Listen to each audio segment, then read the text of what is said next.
Ako imaš bol u leđima koje se spušta niz nogu ili imaš trnce u stopalu, to zvuči kao ischias. Ali ne brini, danas ću ti pokazati kako si možeš pomoći na vrlo jednostavan način kod kuće bez ikakve opreme.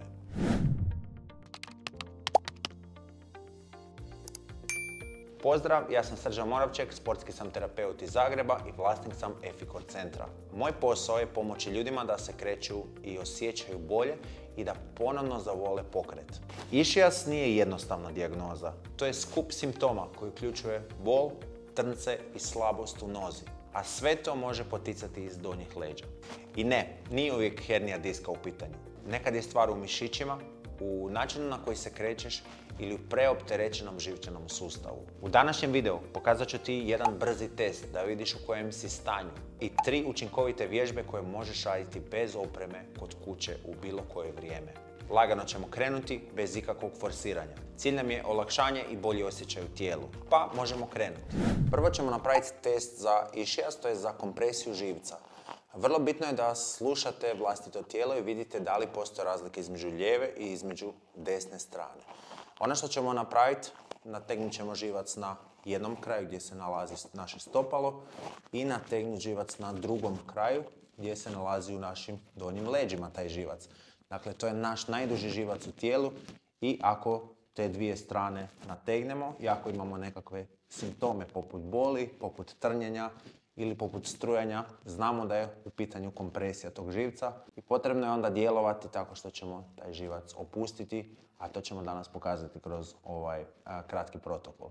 Dakle, sjednemo ravno na prostirku i odavdje ćete spustiti koljena skroz na pod. Dakle, izravnati kompletno obje noge na strunjaču i privući stopala prema sebi, koliko god mogu privući. Netko možda već sad osjeti nekakve trnce, što je znak da je vrlo vjerojatno sam živac u kompresiji. Ako osjetite istezanje zadnje lože i listova, sasvim je ok. I iz ove pozicije, tu smo nategli živac na ovom kraju gdje je stopalo. Sad ćemo napraviti sljedeće, a to je spustiti glavu prema prsima i zgrbiti se u ovom srednjem dijelu leđa. Na taj način ćemo zategnuti živac sa ove stražnje strane. Dakle, stopala prema sebi, noge skroz ravno, glava na prsa i zgrbim se u kralježnici. Dakle, glava što više dolje. I ukoliko osjetim da mi se prolazi nekakav signal, nekakva bol ili nešto u donjem dijelu leđa ili u kukovima, znam da bi živac mogao tu biti u kompresiji. Ako osjetite samo istezanje loža i listova, nikakva briga oko toga svega, to je sasvim normalan signal. Idemo još jedanput probati. Stopala sebi, koljena ravno, cijela noga ravno i kompletno se pogrbim i pokušamo tići sa tijelom prema dolje. Ako imate nekakav takav simptom ili postoje razlike između lijeve i desne noge, znači da će vam ovaj protokol jako dobro doći. Za početak vrlo nam je bitno da uspijemo mobilizirati sami živac. To možemo napraviti na sljedeći način. Leći ćemo prvo na leđa, tako da se uhvatimo sa rukama ispod koljena. I iz ove pozicije primaknite koljeno što više možete primaknuti prsima, bez da osjećate nekakvu neugodu. I odavdje ćemo pokušati sada ispružiti što više možemo nogu u koljenu dok se ona potpunosti ne izravna i privući stopalu prema sebi. I odavdje ćete napraviti suprotno. Prvo ćete sa stopalom usmjeriti prema stropu i opustiti nogu u koljenu. I sad ćemo to nastaviti raditi. Dakle, tu ćemo napraviti 12 ponavljanja. Krenemo sa ovim dijelom. Dakle, što bliže privučem koljeno prema prsima, izravnam nogu u koljenu i privučem stopalo prema sebi. Osjetit ću istezanje u zadnjoj loži i u listovima. I opustit ću prvo stopalo, pa koljeno. I nastavit ću to sad raditi. Dakle, idemo ispružiti nogu u koljenu, privući stopalo, stopalo prema stropu i opustiti u koljenu. I nastavljamo raditi i brojimo si. 1, 2, 3 i pokušajte sa svakim 4. Pokušajte sa svakim ponavljanjem što više nogu ispružiti u koljenu i osjetiti što jače istezanje. Sad smo došli do 6. ponavljanja. 7. Ukoliko vam je preintenzivno, ono što možete napraviti, možete si koljeno odmaknuti od prsa i biti u poziciji koja će biti malo lakša. Nastaviti iz ove pozicije. Isto je jednako učinkovito. Dakle, tu smo sad na 10, 11 i 12. Malo si opustiti nogu ovdje. I sad ćemo tu istu stvar napraviti na drugoj nozi. Dakle, isprepletem prste oko koljena, privučem koljeno prema prsima i odavdje pokušavam izravnati što više nogu u koljenu i zategnuti prste. I napravim suprotno. Prvo prsti prema stropu i opuštam koljeno. I nastavit ćemo to raditi u jednom fluidnom pokretu. 3, znači radimo 12 ponavljanja. 4, 5, ukoliko je preteško, koljeno odvojite od prsa. 6, 7, tako, 8, cijelo vrijeme osjetiti intenzitet u zadnjoj loži u listovima. 10, 11 i zadnji 12. Super, opustite se malo, otresti noge ukoliko trebate i idemo na sljedeću vježbu. Ok, sljedeća vježba nam je glute bridge.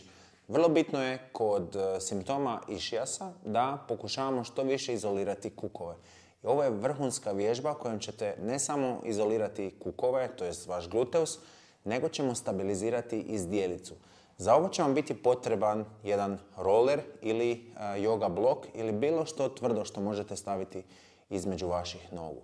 Dakle, ono što ćemo napraviti, leći ćemo na leđa i staviti si noge pod 90 stupnjeva. I onda ćete staviti roller ili bilo što god imate između koljena i pritisnuti koljenima taj roller. Stopala usmjerite tako da gledaju ravno prema zidu i da su produžetak vaših koljena, to jest vaših kukova. Iz ove pozicije pritisnut ćete stopala lagano u pod. Kad pritisnete stopala, osjetit ćete da vam se zdjelica počinje blago uvijati, dakle ravnate donja leđa. Tu poziciju ćete pokušati držati tokom izvođenja cijele ove vježbe. Dakle, ovo je sad samo demonstrativno. Pritisnem stopala od pod, pritisnem roller i počinjem stiskati gluteus, to je stražnjicu, i podižem ju koliko god ju mogu podignuti u zrak. I odavdje pazim da ne idem sa rebrima u zrak, nego ću pokušati držati tijelo u jednoj ravnini. Osjetit ću ovo istezanje i osjetit ću aktivaciju gluteusa, to jest zadnjih loža. I odavdje ću ići jedan po jedan kralježak i spuštati se skroz lagano dolje dok ne taknem sa trticom pod. I odavdje se opuštam.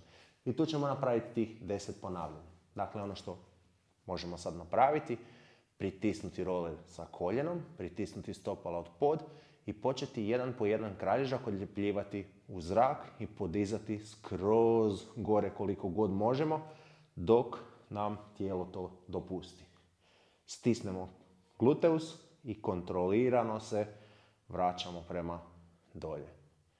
To nam je jedno ponavljanje. Napravit ćemo ih 10. Imamo pritisak stopala, stiskam gluteus i podižem kukove u zrak. Osjećam gluteus, osjećam istezanje prednjeg dijela i osjećam aktivaciju trbušnog zida. I vraćam se dolje. To nam je 2. Imamo opet pritisak, podizanje i tu možete fino kad dođete u gornju poziciju izdahnuti zrak i vraćamo se skroz dolje. Idemo na 4. Pritisnem stopala, koljena gledaju što ravnije, pritisnem roller, osjetim gluteus i vraćam se dolje nazad. Ajmo još. Idemo u 5. ponavljanje. Ne gubiti kontrolu, stisak cijelo vrijeme držati i prilikom vraćanja i prilikom podizanja. To nam je 5. ponavljanje. Pritisnuti, podignuti skroz gore, držati trup stabilno i spustiti se dolje. 6. Još 4 komada. Stisnut i podignut. Disat cijelo vrijeme i vraćat se step by step prema dolje. Pritisnut roller, pritisnut stopala, podvući zdjelicu, stisnut gluteus, osjetiti trbuh, osjetiti lože i vratit se dolje. Pritisak i gore i vraćamo se kontrolirano dolje. Sad već to postaje intenzivnije i osjetimo gluteus, pretpostavljam, i osjetit ćete unutarnji dio rebara i trbuh, nadam se. I spuštam se dolje i imamo zadnjih 2.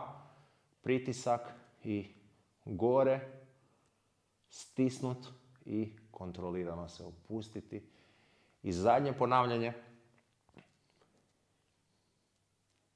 Spružiti kukove, stisnut i vratiti se skroz dolje. Ovo je bila vježba Glute Bridge. Ok, ovo nam je vježba plank. Vrlo bitna nam je za stabilizaciju samog trupa. Kada imamo problema sa ischiasom ili kada imamo problema sa bolovima u leđima, vrlo često je naš trup taj koji se ne zna stabilizirati. I sad će biti vrlo bitno u ovoj vježbi da pokušamo održati tu poziciju zdjelice i da pokušamo održati poziciju naših rebara u jednom mjestu, a način na koji to možemo učiniti je tako što ćemo aktivirati prednji dio trupa, to jest trbuh. Vježba ide ovako, dakle otići ćete na koljena i odavdje ćete se spustiti na podlaktice. Ruke ćete se staviti tako da su vam one u trokutu. I iz ove pozicije ćete spustiti kukove koliko god možete spustiti prema dolje, tako da ste u jednoj ravnoj liniji. Dakle, pazite da vam nije stražnjica skroz u zraku, nego ćete ju blago podvući prema dolje. I iz ove pozicije ćete stisnuti, to jest odgurnuti se sa podlakticama i aktivirati mišiće trbuha tako što ćete udahnuti zrak i izdahnuti snažno izgovarajući slovo S. Dakle, imam ništa preglasno, ništa prejako, ali i tu poziciju ću držati. Osjetit ćete ovaj donji dio trbuha. Pa možemo onda krenuti tako da stanemo u poziciju i tu ćemo napraviti izdržaj od 30 sekundi. Dakle, tu sam, odgurnem se sa podlakticama i 3, 4, sad. Imam udah i dišem. Svaki put sa svakim izdahom se pokušavam što više izdužiti u kralježnici i povući pupak kao da radim vakum prema kralježnici. Udah, izdah i pazim da ne propadam sa ramenima, nego se snažno odgurujem. I držim tu još poziciju. Dišem. Cijelo tijelo mi je izduženo, što više mogu biti izdužen. I dišem i osjećam donji dio trbuha. Ako osjetite leđa u ovoj poziciji, podvucite zdjelicu. Dakle, približite prednji dio prema rebrima i stisnite još dodatno trbuh. I onda ćemo se fino tu pustiti. Ako su ti ove vježbe donijele olakšanje, onda super. To znači da si na jako dobrom putu. Ako te zanima više ovakvih savjeta o vodiču kroz bolove, o mobilnosti ili o treningu, pretplati se na kanal, ostavi komentar i reci mi kako si se osjećao ili osjećala nakon ovih vježbi. A ako imaš ischias ili bolove u leđima i tražiš individualizirani pristup, u opisu videa ostavit ću ti link gdje mi se možeš onda javiti. Hvala ti puno na gledanju i vidimo se u sljedećem videu.